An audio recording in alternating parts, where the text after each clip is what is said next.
Te doy la bienvenida, buenas tardes. Vamos a seguir conversando sobre la comunicación. De acuerdo a Domingo Romero, no nos olvidemos que la comunicación es un engranaje, actúa como engranaje en una cadena dentro de la organización que nos permite mantener y aumentar la motivación. Imaginémonos si estamos incomunicados. ¿Tiene sentido? Entonces, esa comunicación me va a permitir tener relaciones sociales y adecuarme dentro de cualquier organización. Tenemos la interna, la comunicación interna, donde tenemos diferentes elementos jerárquicos que están agrupados en departamentos y puede ser descendente o ascendente. No nos olvidemos que la descendente va desde las gerencias hasta los empleados y cuando estamos hablando de ascendente va desde los empleados hasta llegar a las gerencias. Y la externa, que se está relacionado con el entorno de la empresa, cuando estamos hacia el exterior, con el contexto, el contexto que rodea esa empresa.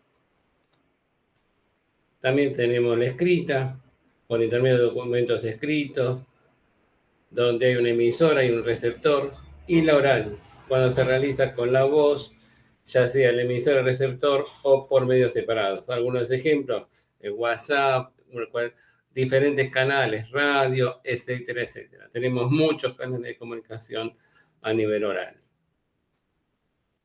También tenemos la formal, donde hay una estructura, hay algo para respetar, hay canales para respetar, y tenemos la informal, que se encuentra fuera de reglamentaciones, fuera del área de trabajo, muchas veces se da esa relación informal. ¿Cuál es la ventaja de una comunicación descendente? ¿Cuál es la prioridad? ¿Cuál es la función? Una de las funciones es establecer cuál es la función de la empresa, cuáles son sus objetivos, su actividad, su organización, cuál es el lugar orgánico, cuál es el superior y cuál es de quién depende y a quién da órdenes. Entonces, ahí tenemos uno de los elementos de la comunicación descendente. ¿Dónde encontramos este tipo de comunicación? Por lo general, los manuales de normas y procedimientos. Una empresa bien organizada tiene esos manuales de normas y procedimientos, entonces ahí sabe cada empleado qué función tiene que cumplir. Cosa que también, la comunicación descendente, ¿qué significa? Tiene que ser específica, diciendo exactamente lo que está mal y evitando vaguedades como no sirve para nada, está mal hecho. Tiene que ser objetiva, basados en aspectos observables y comprobables. Deseada, que el subordinado la desea como medio para mejorar y no porque le supone un conflicto al cumplir las condiciones anteriores. Así que hay algunos elementos a tener en cuenta y tiene que ser oportuna, saber comunicarla en tiempo y forma. Fundamental en esa comunicación descendente. En la comunicación ascendente, en la que cuando le dijimos a los directivos y tenemos que hacer el seguimiento, no podemos pasar si tenemos un jefe intermedio y llegar al gerente directamente. Por más que muchos digan, no se respeta.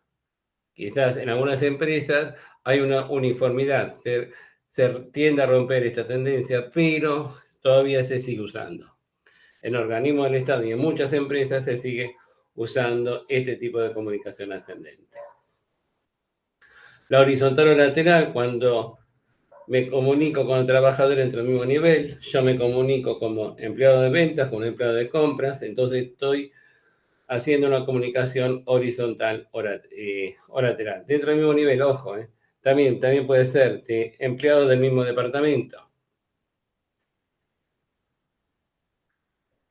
Y la diagonal o cruzada, ahí intervienen diferentes estructuras jerárquicas. Por ejemplo, un jefe de compras se comunica con un supervisor del área de ventas. Entonces, ahí se da presente la comunicación diagonal o cruzada.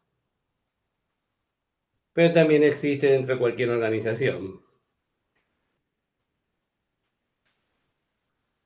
¿Qué pasa con la comunicación externa? La comunicación externa, cuando tenemos esos trámites, documentos, cuando de constitución de la sociedad, estoy formando una empresa y tenemos esos papeles a presentar en la parte formal, las altas en los organismos, los permisos, las ayudas, las subvenciones, etc. Tenemos diferentes elementos que están relacionados con la comunicación externa. ¿Qué tenemos entre la comunicación externa? La publicidad. La publicidad donde hay que enfocar en el mensaje, prestar atención y hay que generar empatía. Uno está difundiendo un producto determinado, entonces incentivando a que se compre ese producto o un servicio. Entonces, la publicidad es uno de los elementos que tiene mucha importancia en la comunicación externa. Las relaciones públicas es otro elemento fundamental dentro de cualquier empresa, está relacionado con proveedores, está relacionado con diferentes organismos, están relacionados con competidores. Entonces, ahí tenemos relaciones públicas que existen dentro de esa comunicación externa. ¿Qué nos sugiere esa comunicación externa? Que hay que hacer un seguimiento, lógicamente, hay que ver regular el flujo de información, qué vamos a transmitir, a quién lo vamos a transmitir. No nos olvidemos que estamos en presencia de la era de la información, entonces tenemos que ver a quién lo vamos a transmitir. El uso de la retroalimentación, ¿qué significa? Tener una retroalimentación en base a qué? A ver cómo surge, cómo cayó, cómo impactó esa información. Y lógicamente empatía, que tiene que lograr empatía en esa persona hacia dónde va dirigida esa comunicación. Esa publicidad es elemento de comunicación externa.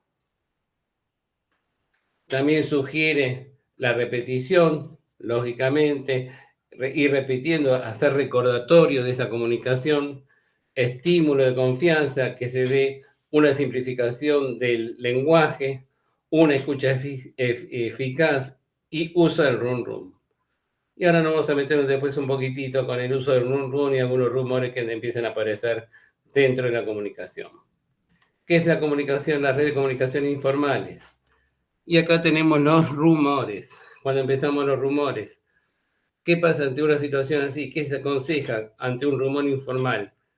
Para evitar que se siga expandiendo, que la gerencia tome que diga, ¿es verdadero o es falso ese rumor?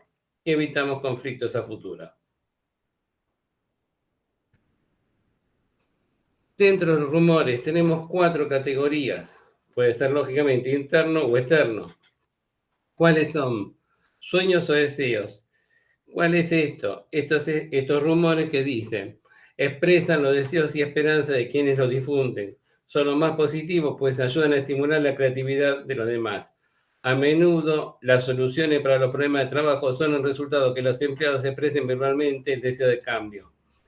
Estas mejoras a veces incrementan la eficiencia de ciertos departamentos de la organización. Aunque el tono sea positivo, aún presentan preocupaciones de los empleados. Por lo general, esos sueños o deseos son positivos. Puede llegar a haber alguno que no sea tan positivo, pero por lo general son positivos. Donde uno da a conocer lo que está haciendo. Uno dice, bueno, como este departamento está haciendo bien las cosas, está produciendo, está dando buenos resultados, podemos llegar a tener un 30% de aumento. El fantasma. Este tipo de rumor, dices, son los temores y ansiedades de los empleados, es decir, lo que le ocasiona incomodidad. Por ejemplo, cuando hay un recorte de presupuesto. En este caso, expresan verbalmente sus temores a los demás. Muchas veces son dañinos este tipo. Entonces, ahí es donde tiene que actuar la gerencia y decir, bueno, ¿es cierto o es falso? Y no dejar que se siga expandiendo. El maligno es peor porque ya es muy negativo, ocasiona divisiones, entonces, y eso puede ser perjudicial para la empresa. Y los anticipatorios es cuando empiezan a planear, a difundirse mucho tiempo antes un anuncio. Entonces, solo puede ser que falte una pieza, como dice acá, para completar rompecabezas. Entonces, en estos casos, las anticipatorias también es conveniente en este tipo de rumores, el maligno, que la gerencia actúe y que defina si es verdadero o es falso. Que no se deje llevar, que no se deje expandir. Aspectos positivos. ¿Para qué sirven? Descargar tensiones, aliviar el estrés. apoyar el desarrollo de la cultura organizacional y se corta la comunicación. Bien, se cortó la comunicación. No, creo que se había cortado la comunicación. Vamos a ir compartiendo. Vamos a seguir compartiendo con los rumores, que estamos hablando de los rumores. Parecía que se había cortado la comunicación, pero no se cortó la comunicación. Y también sirve para el desarrollo de esta cultura organizacional. Cuando son positivos, sí. Completamente de acuerdo. Entonces, dentro de los canales tenemos el racimo del bit, cómo se van generando y la forma que se van generando. Este racimo del bit, estos canales, esos rumores. ¿Cuáles son esas formas que se van generando? El racimo del bit. Tenemos una cadena única. Una persona le cuenta el rumor a otra persona con quien tiene contacto permanente y esta a su vez a una zona más, o a una zona más, y así sucesivamente. Por ejemplo, María se lo cuenta a Rosa, Rosa a Gustavo, Gustavo a Julieta, Julieta a Pedro. Va de uno en uno. El chismorreo, una persona le comunica el rumor a un grupo de otras personas en forma simultánea, y cada una de ellas a otro grupo. Así que tomamos un grupo de personas y esa pasa a otro grupo de personas. Por eso es el chismorreo. El aleatorio, a diferencia de la cadena única, toma una persona al azar. Y a partir de esa persona al azar, se va haciendo de uno a uno. Pero la persona es tomada al azar. Y el patrón de agrupamiento selecto, un grupo de personas se comunican con otro grupo, con el que tienen contacto permanentemente. Entonces, los empleados de compra se comunican con los empleados de venta que tienen contacto y se va generando rumor. Y así sucesivamente. Fíjense que tenemos cadena, fíjense la velocidad de una cadena es moderada, la precisión es alta, el segmento líder es moderado y la satisfacción es moderada. Tenemos una cadena. Tenemos la rueda, que la rueda es rápida, la precisión es alta, el segmento es alto, pero la satisfacción de la rueda, lógicamente, es baja. Y todo canal es rápida, lógicamente la velocidad, la precisión es moderada, el seguimiento no hay ningún seguimiento, está todo interrelacionado y la satisfacción es alta. Y para cerrar, bueno, tenemos algunas barreras personales donde aparecen las emociones humanas, la tendencia de jugar y valorar, los malos hábitos de escuchar, las físicas. En estos momentos, cuando nos encontramos con sonidos que interfieren en la comunicación, esto se da mucho en la virtualidad. Cuando estamos haciendo reuniones en la virtualidad aparecen estos ruidos famosos. Entonces, y estos tienen fácil solución, ¿cuál es? Cerrar los micrófonos. Las semánticas, el tema de los lenguajes, fíjense cómo se expresa. Usted está haciendo un trabajo endiablado. Ese endiablado puede dar a la persona que lo recibe como una ofensa, y sin embargo, el que lo transmitió le quiso aplaudir, lo quiso halagar. Así que tengan cuidado en la semántica que están usando. Las culturales, las diferencias idiomáticas, las culturales, las costumbres. No nos olvidemos que van a Colombia y van a desayunar con un tintillo. Acá el tintillo es un vino, en Colombia es un café. O van a otro lugar, por ejemplo, en Uruguay, van a comer un bizcocho, no van a comer una factura. Entonces tengan en cuenta esas barreras culturales que también influyen. Y ni hablar con Europa.